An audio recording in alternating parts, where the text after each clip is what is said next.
Hi, everyone. Good afternoon, good morning, good evening from whatever time zone you're joining us from. We'd like to thank you for coming to our inaugural session of the Analytics for a Better World Cafe. So we've taken some of our previous events that we used to have quarterly for our research meetups and some other ad hoc events that we've had, and we've put them under one umbrella, which is our ABW Cafe. This is the monthly event that we'll be having on the last Wednesday of every month around the same time. And our hope is to bring together all of our ABW enthusiasts, ABW contributors, ABW partners, collaborators, and community to share knowledge, insights, information, and get excited about all things analytics for a better world. And we're very excited to start off this series with our initial session by our Managing Director, Robert. So I will go ahead and hand it over to him. We'll also be recording today's session. So you'll have access to the recording after today if you'd like to watch back anything. And if you have any questions as we go along, you're feel free to put them in the chat or raise your hand, and we'll stop at the end for also to answer questions and have some discussion time. So without further ado, I'd like to hand it over to Robert. Thanks. Thanks, Kate. So, well, maybe the first news that I would like to share is that we are, in fact, live from our brand new office, which we got into in the 1st of January. So first we were, more or less going around offices here at the university or from one of our sponsors, Ortec. So now we have, in fact, our own place, which is very cozy and very nice. Well, we started decorating it with our posters, for example, and we'll update a little more about that on LinkedIn later. So today I will share with you a bit of a reflection on our progress so far, and our plans for the coming year and the years after, and how to contribute. It is a lot of slides, so I'm gonna get started. This is the agenda for today. So first, a reflection, sharing of our mission and some successes. Then what's next? So high level, what's our strategy? What do we aim to achieve in the coming years?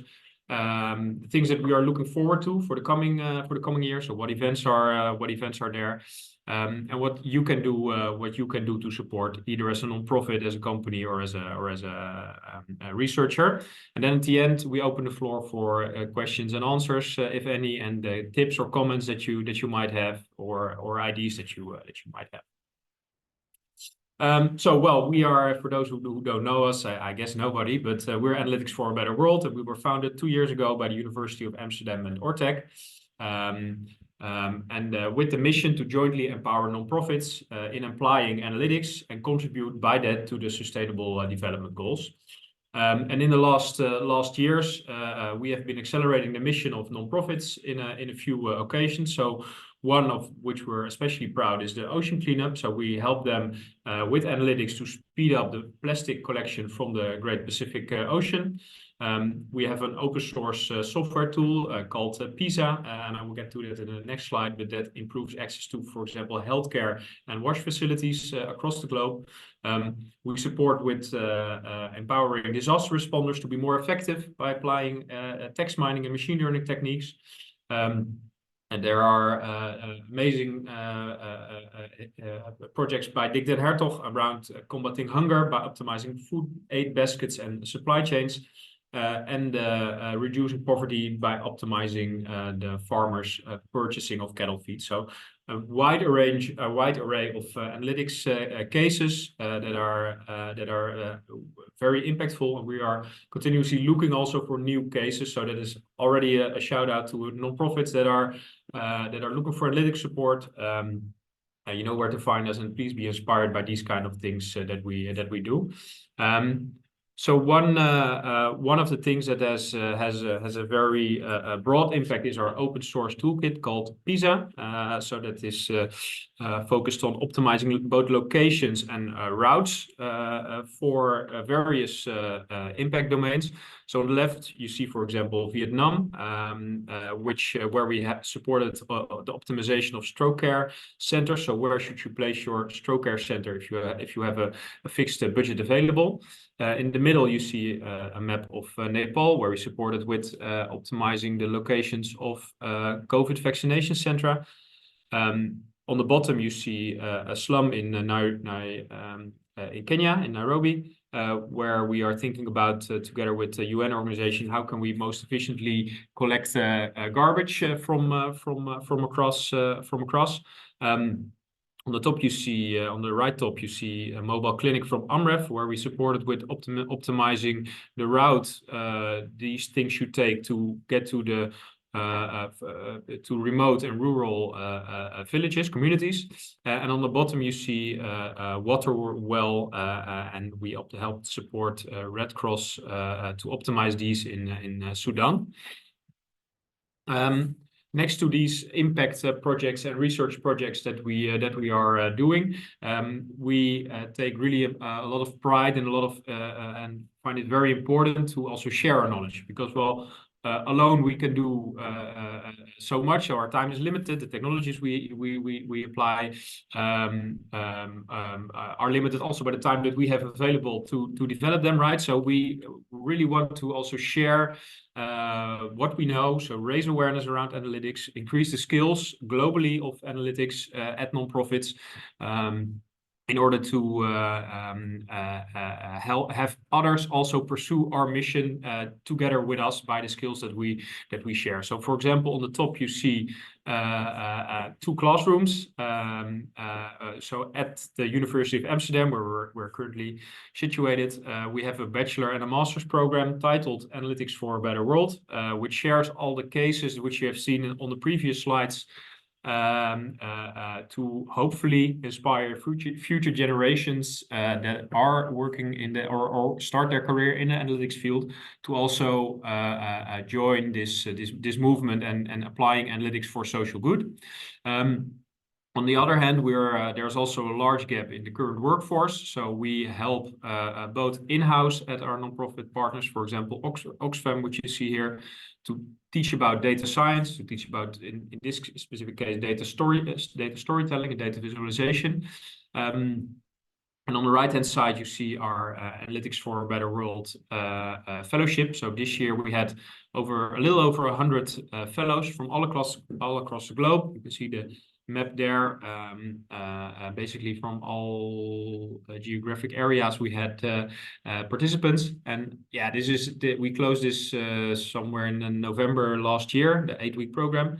And this is something that always makes me very, very proud and very, very happy that so many people start with analytics and start with applying it for their own organization. So we have seen very, very nice cases being applied all over the world. So we're very, very happy with that. Next to these more teaching activities, we also work a lot on bringing together our partners and contributors for collaboration, having fun, and sharing our passion. As you can see, these are pictures from our conference last year, and current year, and I will get back to that. We will even try to make our conference a little bigger. And attract even more people to work together on analytics for a better world. Well, in the last years we've inspired companies and researchers to join us, and we were invited keynote speaker on many occasions. So it leads to a lot of enthusiasm around our mission, and we are very, very happy with all the support and ideas that we get from our network. And this is from the last couple of months. So one of our founders, Dick den Hertog, received an Amsterdam Science and Innovation Award, an Impact Award, Force on Society.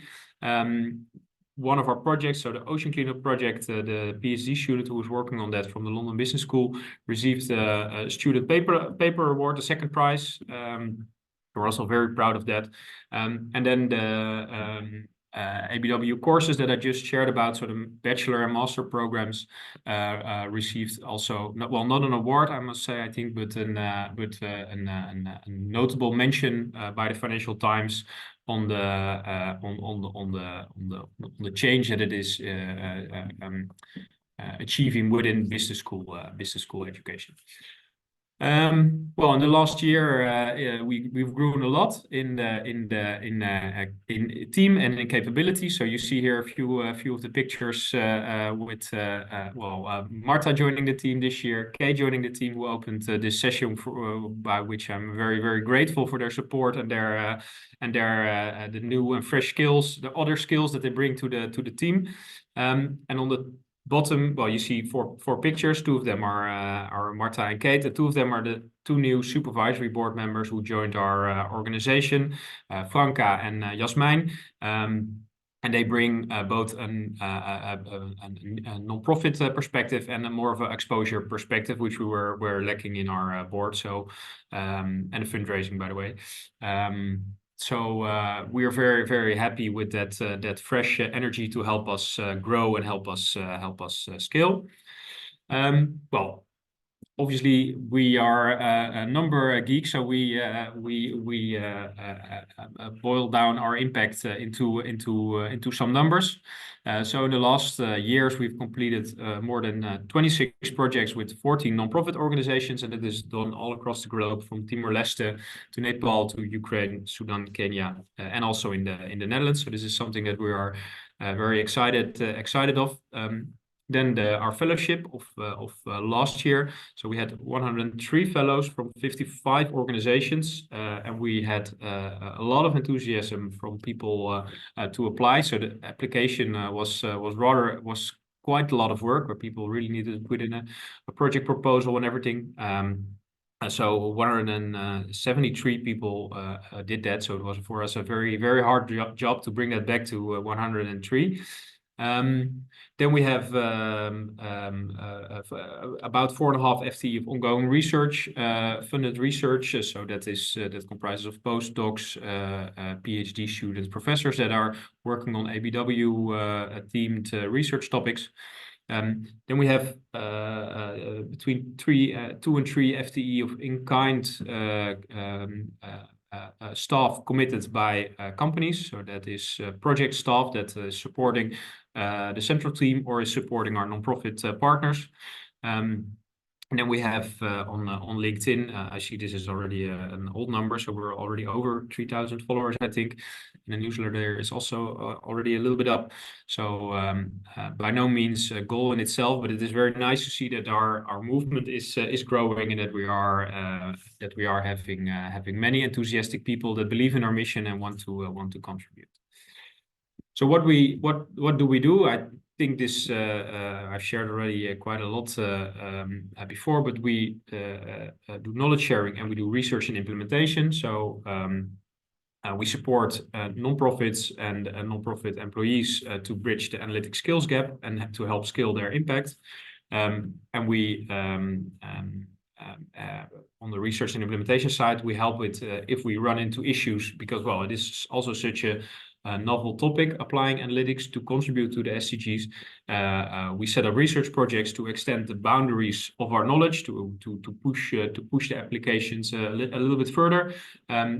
Or we help our nonprofit partners from going from use case ideation to get to drive value in practice by implementation support. So how do we work? I will not go too much into detail because I think I've mentioned all the examples already. But this is an overview of all the things that we are doing with our team and with our whole network. In fact, and we are a network organization or a collaboration, if you will. So we really are looking for collaborations to create impact together. So our primary beneficiary of our services or of our support or our activities are nonprofits, and we collaborate with researchers and with businesses to in fact create a better world with analytics.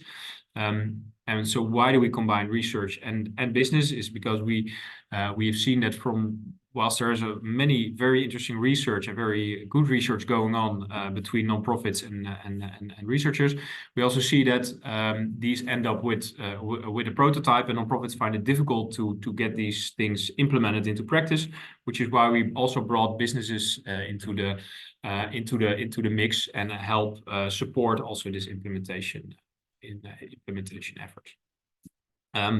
I would want to give a very big thank you to all our partners who put a lot of trust in us and contributed to us very, very much. So at first, our nonprofit network. I think many I've already mentioned in the previous talk, but this is a selection of or an overview of our both implementation projects and ongoing research projects. And then we would really like to thank you, our founding partners, obviously, being Ortec and the University of Amsterdam, and our contributors who support us in kind with either research staff on our projects or our implementation projects, being Deutsche Post DHL, C-Motions, Gurobi, Pipple, and Building Blocks. And on the research side, we collaborate very nicely with MIT and London Business School and the Zero Hunger Lab from Tilburg University. This is our team. Also, you can also read this on the website, but it extended quite a lot in the last 2 years, and that really helps us in living up to our promise and enabling our mission, contributing or accelerating the mission of nonprofits by applying analytics. How am I doing with the time? So to more or less sum everything that I just told up into one, frankly, a little bit busy slide, but I guess people from the nonprofit world know this model, the theory of change. So this comes from an input through activities, output, outcome into impact. So we use this to describe what we do and how we do it. So we take as an input. Oh, and by the way, on the bottom, as we are also we are a non-profit, but we also aim to use business principles to accelerate our impact. We also look at our cost structure and revenue streams, obviously. So we use as an input, we get funding and grants from University of Amsterdam, from Ortec, but also from other grant institutes. And we get in-kind contributions and organizational support from our network. With that, we conduct research and implementation projects and do knowledge sharing. Now, what our output is well, we are really happy. We have many nonprofits that we strategically support with analytics, and we measure the success of these analytics projects. And for knowledge sharing, we are aiming to get many individuals trained with analytics skills. Then the outcome of what we do is that we support nonprofits in their mission. So, for example, with the ocean cleanup, cleaning up the oceans with more efficiently from plastic, and that leads to our mission, empowering nonprofit organizations to apply analytics and accelerate their missions. On the revenue streams, what is I think notable to mention is that everything that all profits, if you will, that we make, we always will reinvest into our mission. So this is the way our organization is set up. Cost streams are emerging from the activities. I will not go into too much detail there. So we spent this year some time on reflection and figuring out, well, where do we want to go in the next 5 years? So we aim to accelerate the mission of over 10 nonprofits by at least 10%. So that is still a bit of a vague goal, but what we more or less want to say with this number is that we are not in the business of only marginally or incrementally increasing the impact. We are really looking for big projects that with analytics we can make a really big step change in the impact on these sustainable development goals. Secondly, on the impact side, we, as resources are very scarce in this environment, we want to be efficient with these resources. We aim to have our impact that we have with these nonprofits be 10 times larger than our own costs. So that means the central costs from our organization, for example, or the services that we provide. We also don't want to make our nonprofits too dependent on us. So we really want to prevent vendor lock-in, for example. So we set ourselves a target that 100% of our finished projects are actually maintainable by the nonprofit partner themselves.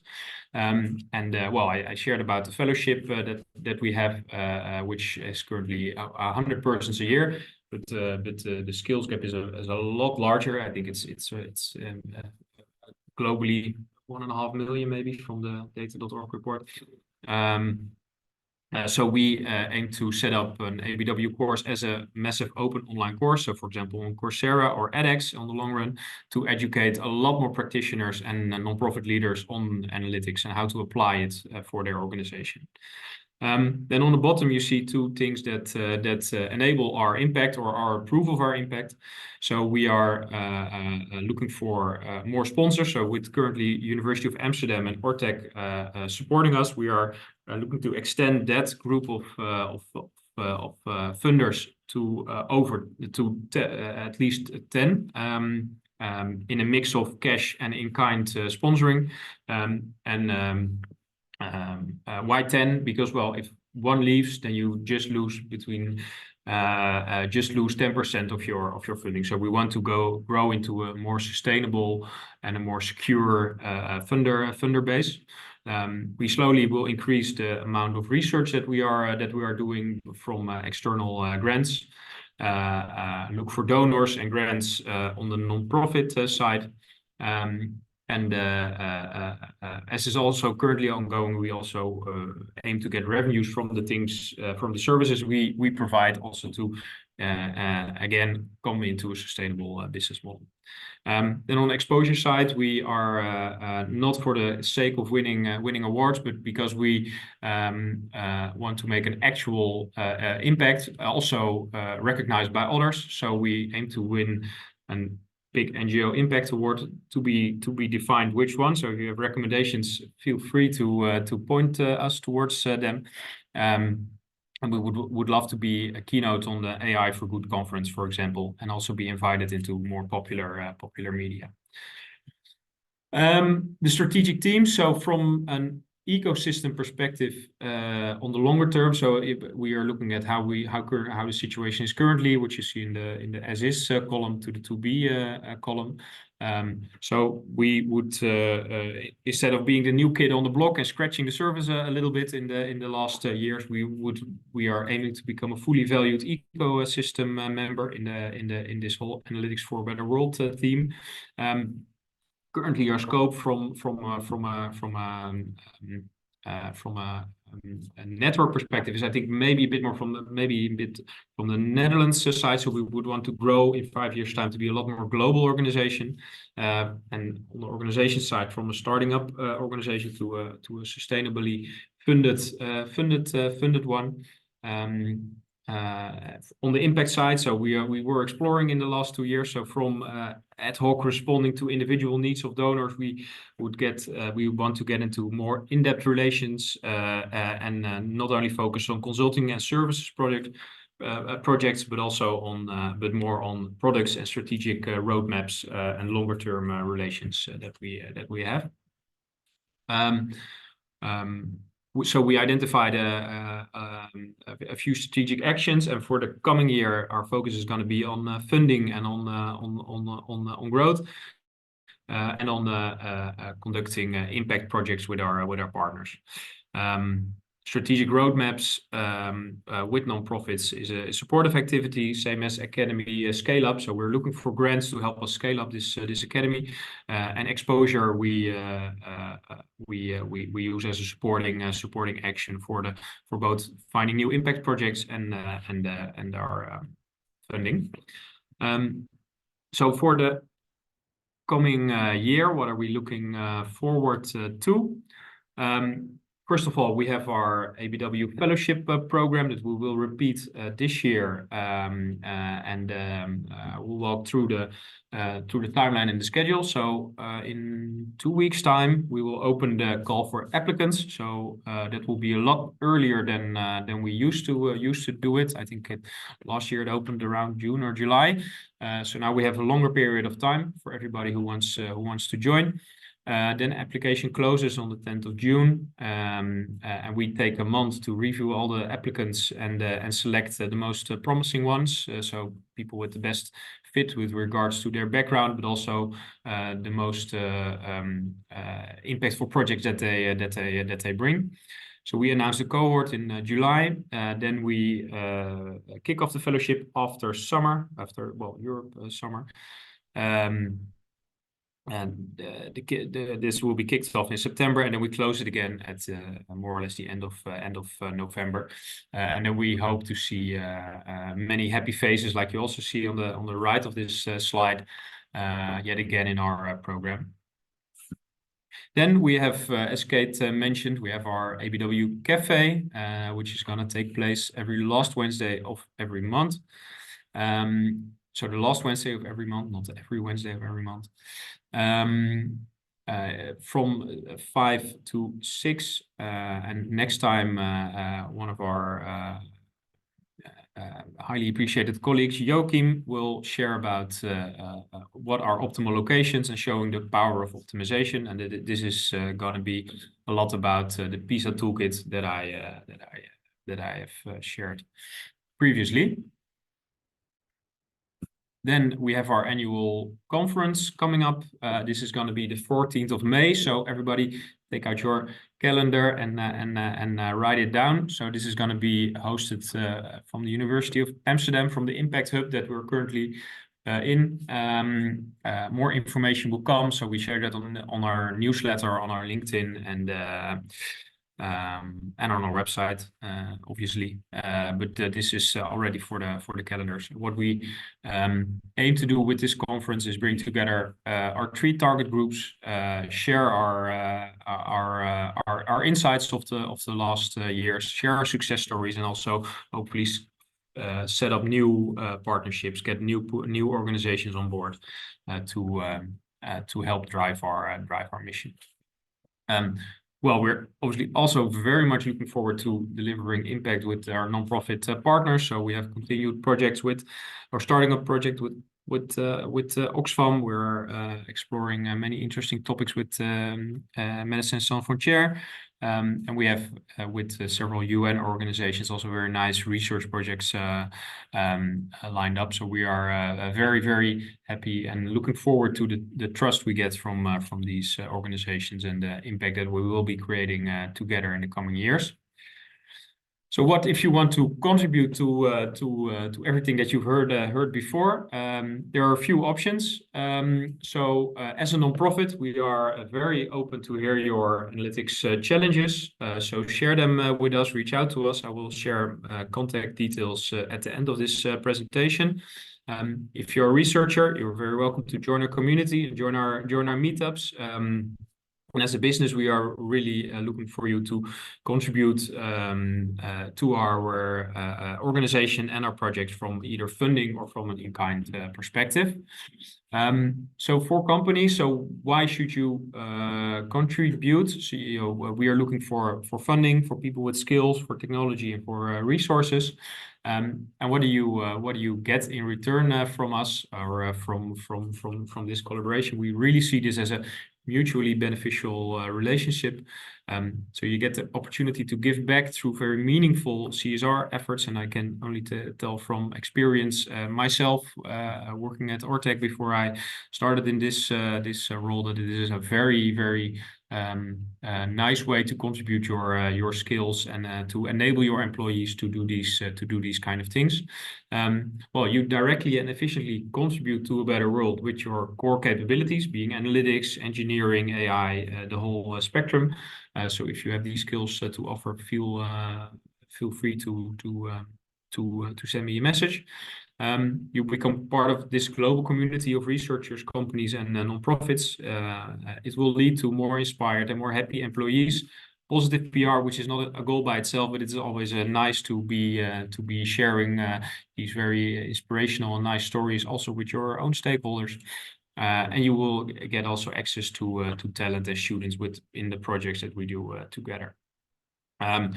just as a really quick showcase, we have several levels of commitment or levels of contribution. And send me a message if you are interested to hear more. Then for our fellowship, we are looking for trainers and mentors. You can email us at this email address over there. Last year we had fantastic trainers from University of Amsterdam, Ortec, Nippur, Pippels, Emotions, and DHL. You can see the pictures here on the right, and on the left you see the mentors from many very nice organizations who helped our fellows to deliver on their projects and and also a bit on our mission. So if you are excited, send us an email and get involved. Then we have an open source tool called PISA. I've shared with you earlier on in this presentation. You can contribute to this open source project if you want. And you can read the impact story with the World Bank in the slides, and reach out to us if you think you want to contribute to this project. Join our ABW Cafe series. You will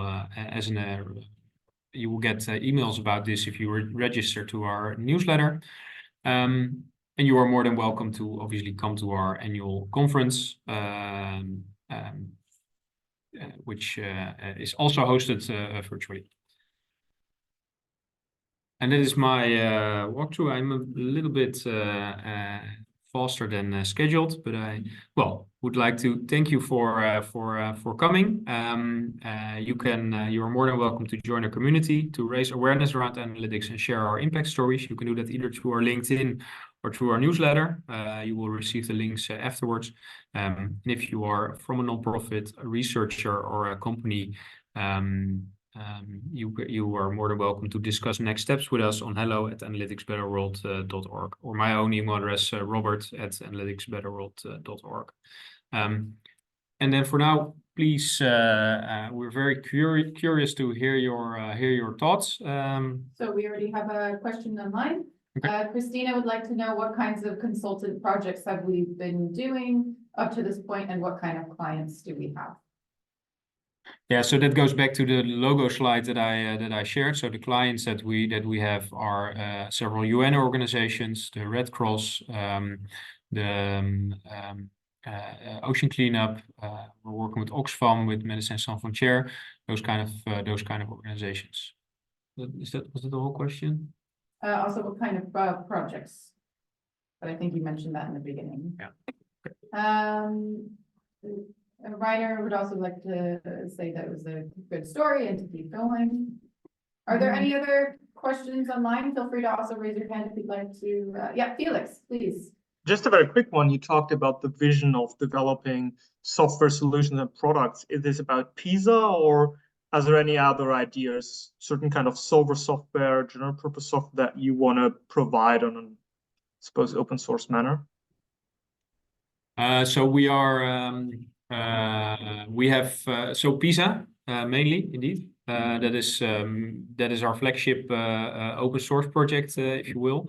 On the others, we have several more exploratory topics. So we are looking into text mining and machine learning to figure out whether there is we see many text and unstructured data being available for nonprofits, whether there are repeatable whether there's repeatable functionality that we can develop in the same manner as PISA. So PISA being more of an optimization tool, then this one would be more focused on getting insights from a large amount of text. Yeah, that's it for now. The other ones are still too vague to share at this point. Thanks, Felix. We also have a question from Yvonne. Yvonne would like to know what expectations and requirements are there to be a mentor for the fellowship program? I can take Maybe that you if can you'd take that like. one. Yeah, so great question, Yvonne. Essentially, with the mentor program, we look for someone who can support our fellows in various ways. So having experience using data analytics as a analyst or a data scientist is really helpful and important to make sure that our fellows are supported. And also that the other requirement is just that you have the time available to commit to the program. So we'll share the requirements later, but basically that you're available during the mentoring portion and that you have a specific time available to support the fellows as allocated. So that's basically it. If you're interested to become a mentor, we'll have basically a survey that you can fill in that you can indicate also your expertise. Sometimes the fellows have specific projects that they want to work on, and we try to pair up expertise where possible. So if it's for instance, a fundraising topic, then we look for people who have background in that. Also geospatial, then we look for backgrounds in that. So basically that's how we do the mentoring program. But please, again, like I said, check our website. We'll also post the link on LinkedIn that you can apply to be a mentor. Great. Then I think we'll go to T. Brackenhoff next. Hi, thanks. Thanks for the presentation. Yeah, my name is Timo, by the way. I had a question about, just to follow up on the PISA thing and the kind of other projects you were looking at, or kind of open source projects. What is kind of the philosophy behind working on those? Is that kind of an idea to make those kind of almost standalone, that certain partners or other companies or organizations can use those? Or is it kind of also meant to really support kind of the consultancy efforts that you're doing for these organizations?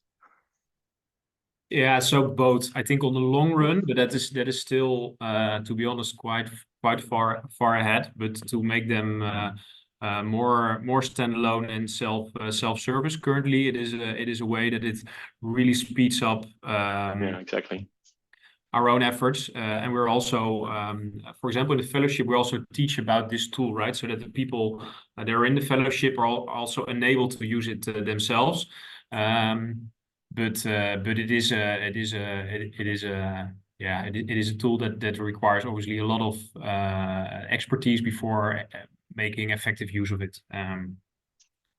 But also, for example, on the research side, we're also building a community around that to improve on it and to also apply it in different cases. So working from this central repository really enables to scale to a lot of use cases and have a larger impact. Okay, thanks. Next question we have in the chat, which is from Brian Hoot.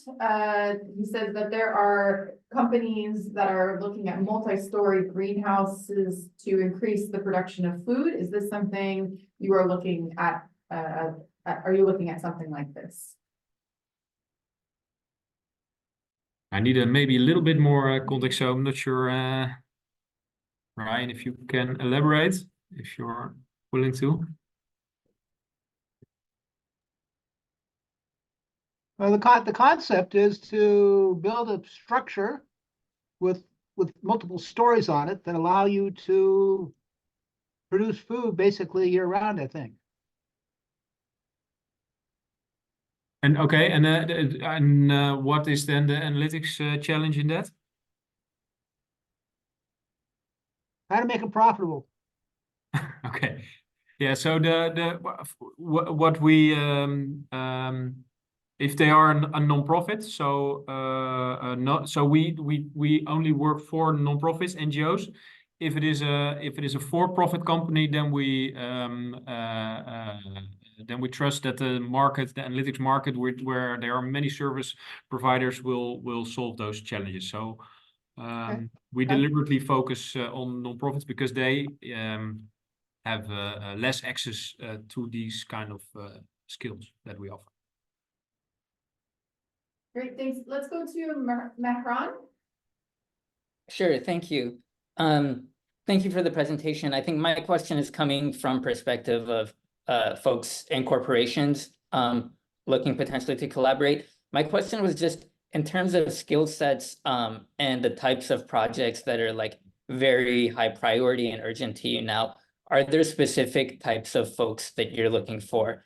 For example, like optimization expertise or NLP, predictive modeling, or is it sort of all of the above? Yeah, so it really depends on the projects that come in. So I think the safest answer, but yeah, also the dullest is all of the above, indeed. Makes sense. And one quick follow-up question, if I can ask.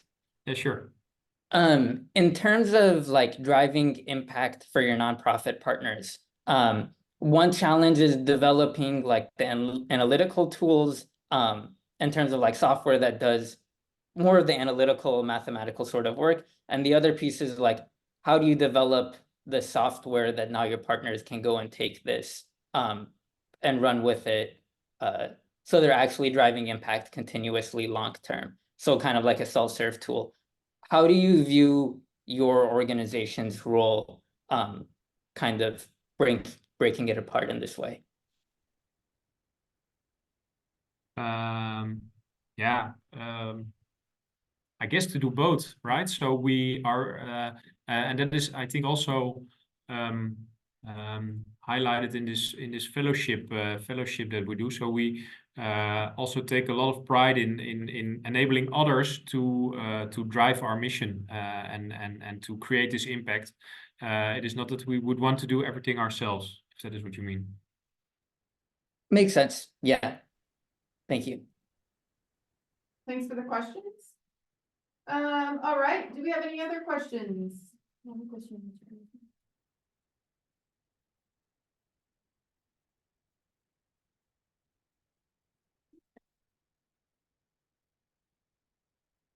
Anyone else have any questions or any comments or, yeah, discussion about the presentation that we had today?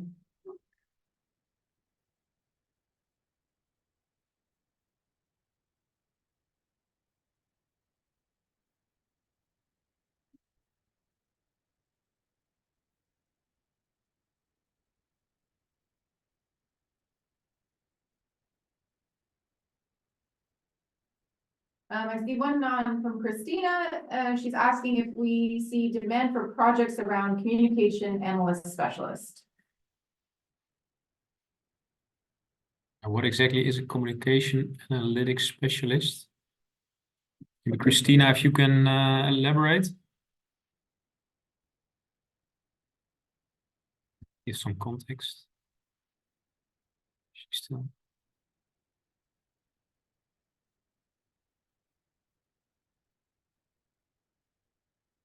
All right, well, I think that's the bulk of the questions that we have for today. So we'll go ahead and end the session today, but we'll hang out for a couple more minutes. If you'd like to ask us anything one-on-one, we'll hang around for a couple more minutes, but we'll just go ahead and finish the session today. And also thank you so much for joining. Please make sure that you are following us on LinkedIn, so you'll get notifications from us, and also join our newsletter, so you'll have our notifications as well. We'd like to wish you a wonderful rest of your day and hope to see you next month. Thanks, guys.